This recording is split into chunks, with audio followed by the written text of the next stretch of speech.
Bonjour et bienvenue à tous pour ce tutoriel Node.js dans lequel on va voir comment créer un formulaire de contact et envoyer un email pour recevoir donc le message de notre contact. Donc ce qu'on va faire, c'est ce que vous voyez à l'écran. On va par exemple mettre un sujet, c'est un formulaire de contact basique avec un sujet, l'email de la personne qui vous envoie le message et le message, le contenu du message de la personne. Donc sujet du message par exemple, pour faire original, un email valide. Voilà, et puis un message, salut, comment ça va? Voilà, donc ensuite, une fois qu'on a fait ça, on clique sur envoyer. Voilà, donc on aura un petit message comme ça qui nous dira, tout simple, un message tout simple qui nous dira que l'email a été envoyé, et quand on ira voir donc dans notre adresse email, sur notre boîte mail, on verra donc que on a bien reçu le message de la personne. Voilà, si on met les informations, on voit bien qu'on a de l'email donc que la personne a renseigné dans le formulaire de contact, donc à l'adresse qu'on aura prédéfinie à l'avance, pour savoir sur quelle boîte on va recevoir le message, et bien sûr donc le contenu du message. Donc d'abord, je vous inviterai à créer un dossier que vous appellerez message. Moi je l'ai déjà créé. À ouvrir donc un terminal, à vous placer dedans. Pour vous placer dedans, c'est simple, vous faites cd, change directory, et vous glissez ici le dossier. Vous avez donc le chemin sans aucun risque de vous tromper. Donc là vous êtes dedans, donc je vous invite à ouvrir ce dossier message que vous avez créé. Alors bien sûr, avant, je vous invite à avoir installé Node.js, etc. bien sûr, en fonction de votre système d'exploitation. Et donc une fois que ça c'est fait, vous avez installé Node.js, vous avez créé votre dossier message, vous vous êtes placé dedans. Je vous inviterai à créer donc un fichier app.js. Moi j'ai créé, donc juste pour avoir une feuille de style, j'ai créé un dossier public avec dedans un dossier CSS, et j'ai pris les feuilles de style CSS du Bootstrap Twitter, pour avoir ce que vous avez vu comme design au début. Et je vous inviterai donc après à créer un dossier views, on va y revenir. Voilà, donc ce dossier app.js, je vous invite à l'ouvrir avec votre éditeur. Ensuite, à ouvrir un navigateur et à rechercher donc le module ExpressMailer sur le site npmjs.org, où vous tapez dans Google ExpressMailer, suivi de Node.js, et vous allez tomber donc sur cette page-là. Donc ExpressMailer, c'est un module qui permet donc, comme son nom l'indique, d'envoyer des emails avec Express, qu'on va installer aussi également. Voilà, on vous explique comment envoyer des emails. Et donc on va voir tout ça en détail. Donc d'abord on va installer les modules, donc npm install express mailer, celui qu'on vient de voir, c'est bien ça la commande, ouais, express mailer, et Swig qui permet, c'est un moteur de template que j'aime bien, donc j'utilise. Voilà, donc là il n'y aura pas vraiment de template, quoique, donc on va l'installer quand même, voilà. Donc on installe ces trois modules. Et là, on voit donc qu'il y a une erreur. Alors l'erreur justement, c'est peut-être que j'ai voulu installer ExpressMailer en même temps. Alors npm install, on va commencer par le plus logique, installer Express. Voilà, donc Express là s'installe bien. Et ensuite, on va installer ExpressMailer pour nous permettre d'envoyer des emails. Alors maintenant qu'Express est installé, on va installer npm install ExpressMailer -mailer, voilà. Donc le module s'installe sans problème.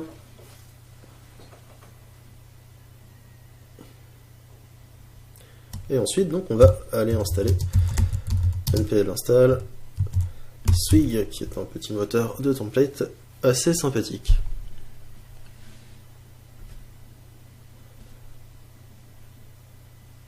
Voilà, donc Swig est installé, et maintenant donc on va pouvoir commencer à coder, comment dirais-je, coder notre application. Donc on ouvre ce dossier app.js, donc là on voit bien qu'on a le dossier Node module qui s'est installé avec ExpressMailer et Swig, les trois modules dont on aura besoin pour travailler. J'ai également, donc, comme je vous l'ai dit, un dossier public qui contient un dossier CSS, et on stipulera donc que tous les fichiers statiques seront à aller prendre dans le dossier public tout à l'heure dans le code. Et ensuite un dossier views dans lequel on mettra nos vues. J'ai gardé le index.html dans lequel il y a juste un formulaire de contact, on va revenir dessus tout de suite après. Donc, pour commencer, on va d'abord requérir donc express. Alors, var express égale require express. Ensuite, on a swig est égal require swig. On a également mailer qui donc on stocke ça, non, c'est express mailer qu'on stocke donc dans cette variable. Voilà, et on a on veut aussi utiliser le module pass. Celui-là, il n'y a pas besoin de l'installer, il est déjà là. Require pass, qui c'est juste plus pratique pour les chemins, quoi. C'est un genre de helper pour le chemin, voilà. Donc app est égal à express. Voilà, et donc à la fin, donc on va démarrer le serveur sur alors app.listen 3000, on écoute sur le port 3000. Et au démarrage du serveur, on log dans la console, par exemple, app is running. Voilà. Tac. Donc là, si dans la console, par exemple, on fait node app.js, voilà, on a app is running, et donc on peut aller sur le port 3000, donc http://localhost 2.3000. Voilà, et donc là, bon, on nous dit qu'à notre get c'est normal, puisqu'on n'a pas créé la fonction pour y aller, mais en tout cas, le serveur fonctionne. Donc, pour arrêter le serveur, c'est CTRL-C. Voilà, et là, si par exemple je réactualisais la page, on aurait une erreur, la connexion a échoué, bien sûr, puisque le serveur n'est pas démarré. Donc ensuite, dans le code, on va créer donc justement cette fonction pour aller à la racine, là, sur le localhost 3000, mais avant, on va un peu configurer certaines choses.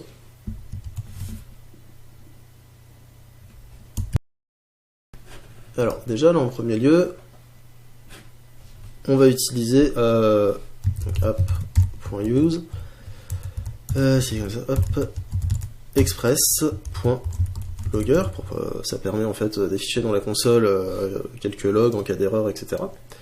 Voilà, ensuite app.use express.body parser, alors ça va permettre de récupérer donc les données postées via le formulaire par la méthode post. App.use alors express.static pass.join. Donc on veut le dossier nous public pour aller récupérer tous ces fichiers statiques, hein. Donc les CSS, les images, etc. Et donc pour on est app.js est ici à ce niveau-là. Et nous, le dossier public est au même niveau. Donc, pour dire qu'on est dans le même dossier, on fait dir name, et virgule, donc, dans le dossier public. Voilà, et donc là, il saura qu'il doit aller chercher tous les fichiers. À partir de là, on aura à noter juste le chemin, on n'aura pas un inclure public dans le chemin. On mettra juste, par exemple, si on veut CSS, feuille de style, .css, eh bien, on mettra juste css/style.css, et on n'aura pas besoin d'inclure public dedans. Voilà, donc ensuite app.engine HTML, donc le moteur ok, donc HTML et swig.renderFile, donc ça c'est swig en fait qui va nous rendre les fichiers donc à rendre les fichiers HTML, voilà. Donc et ensuite alors app.set views. Voilà, donc les vues, on va aller les chercher dans quel dossier? Et bien pareil, dir name slash views, le dossier views, donc que j'avais créé. Je vous invite à le créer si vous ne l'avez pas fait. Voilà. Et donc on ira chercher les vues dans ce dossier views. Voilà, c'était juste pour lui indiquer ça. Ensuite, app.set view engine HTML, donc on veut les fichiers avec une extension HTML. Voilà, une fois qu'on a fait ça, on va faire app.get, la racine, hein, donc quand on se connecte sur localhost 2.3000, function, requête response,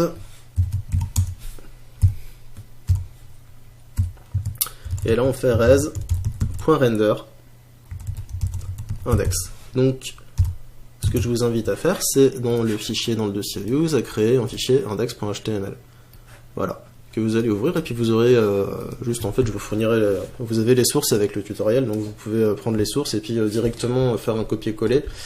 Donc c'est très simple, hein, ce qu'il y a là-dedans, il y a quoi? J'ai mis un titre, formulaire de contact, tout simplement, et ici j'ai créé un formulaire, donc qui va vers l'action contact, avec la méthode post. Donc après on créera une méthode post contact, et dans cette méthode on va traiter les données pour les envoyer par mail, nous les envoyer donc à nous par mail sur une adresse email qu'on devra stipuler.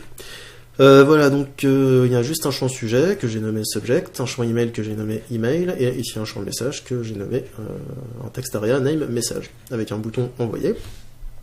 Et donc si on redémarre notre serveur, je vais faire un peu de place, tac, en faisant node app.js, voilà, on a app is running, donc le serveur a démarré.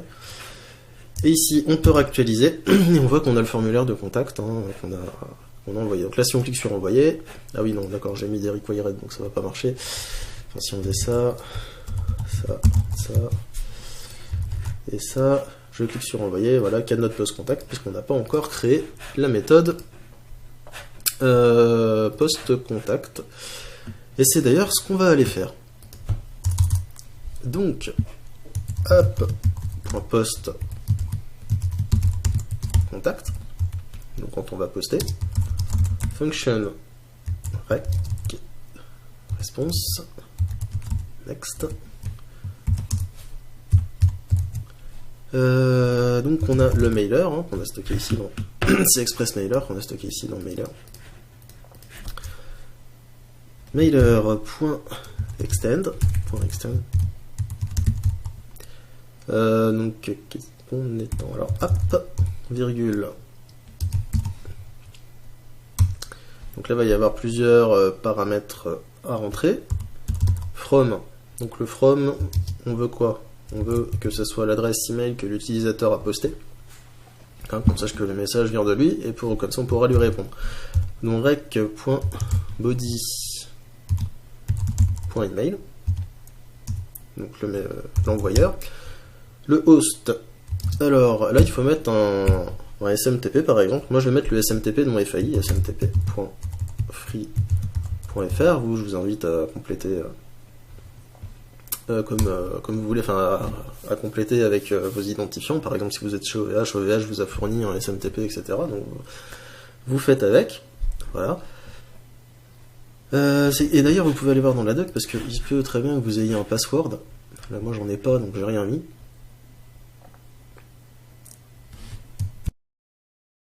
Donc on voit là, oui, ici, donc à usage, là, c'était juste là.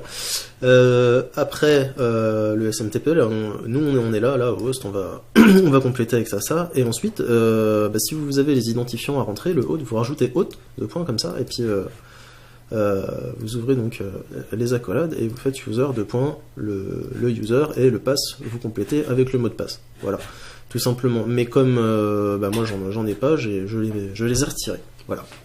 Si jamais vous en avez, vous en mettez. Donc le host, ensuite il y a secure connection donc false, ça c'est pour savoir si on utilise SSL ou non, il n'y a pas de certificat SSL, là je suis en local. Port 25, donc vous aussi complétez le port, hein. En général si vous avez un hébergeur, il vous a certainement fourni les ports. Enfin oui voilà, avec le SMTP, etc. Donc transport méthode par défaut c'est SMTP, on peut quand même le préciser. Voilà, et c'est tout pour nous, vu qu'on n'a pas d'identifiant à rentrer. Voilà, ensuite on va vouloir envoyer le message, donc app.mailer.send. On va utiliser pour ça la vue email, qu'on va aller compléter après. On va aller créer d'ailleurs, puisqu'on ne l'a pas créé. Donc tout, alors on envoie à qui? Moi je mets mon adresse.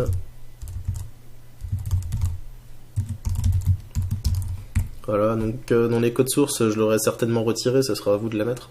Votre adresse à vous. Comme ça m'évitera de recevoir des emails intempestifs. Et subject. Deux points, donc rec, l'utilisateur il a posté un sujet, rec.subject, puisque j'ai appelé ici dans le index.html, je l'ai appelé subject ici, donc, voilà. Là ici on avait mis from rec.body.email parce que ici le nom c'est email, voilà, pour ceux qui l'auraient pas compris encore. Subject et message, deux points, rec.body.message.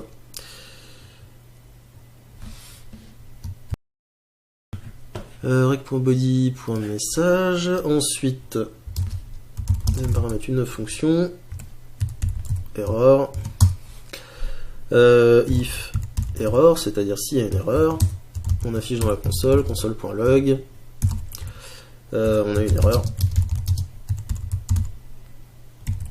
tac, et on retourne. Sinon, eh bien, qu'est-ce qu'on fait? Res.send, on envoie un message pour indiquer alors email envoyé, voilà, tout simplement. Et voilà, donc la vue email, allons nous en occuper. Donc là on avait index dans le dossier views ici, views, index, on va dupliquer ça, tac, email.html, on va l'ouvrir. Dedans je vais virer tout ça, je mets juste un doctype, et ici dans un paragraphe je vais mettre quoi? Et bien le message. Et pour mettre le message, donc j'utilise swig là avec les doubles curl braces là, hop, voilà, les doubles accolades en fait. Et donc on aura le message ici dans un paragraphe. Puisque ici là on a un message, et donc ici on peut mettre dans l'email message. On aurait pu mettre le sujet aussi normalement. Voilà, mais bon, le sujet il sera dans le sujet du mail, voilà. Donc, on va aller tester tout ça. Déjà, on va arrêter notre serveur pour qu'il prenne bien en compte les nouvelles modifications. Hop, voilà, app is running, donc apparemment il n'y a pas d'erreur dans le fichier. Formulaire de contact, on va réactualiser la page. Sujet de test. Email gmail.com, voilà. Salut, super message. Et là on va cliquer envoyer. Et on a email envoyé, donc on devrait recevoir une email assez rapidement. Voilà. Donc on a bien l'email voilà, du destinataire, si on va dans info, là voilà, il a été envoyé par San, voilà, par cette adresse email. À qui? Bah nous là, l'adresse sur laquelle on vient de recevoir le message, avec ici le sujet de test qu'on avait rempli dans le formulaire, et ici le message qu'on a donc envoyé via ce formulaire. Voilà, donc ce tutoriel sur Node.js est terminé, j'espère qu'il vous a plu, il y en aura d'autres, et puis je vous donne rendez-vous justement pour un prochain tutoriel. Salut!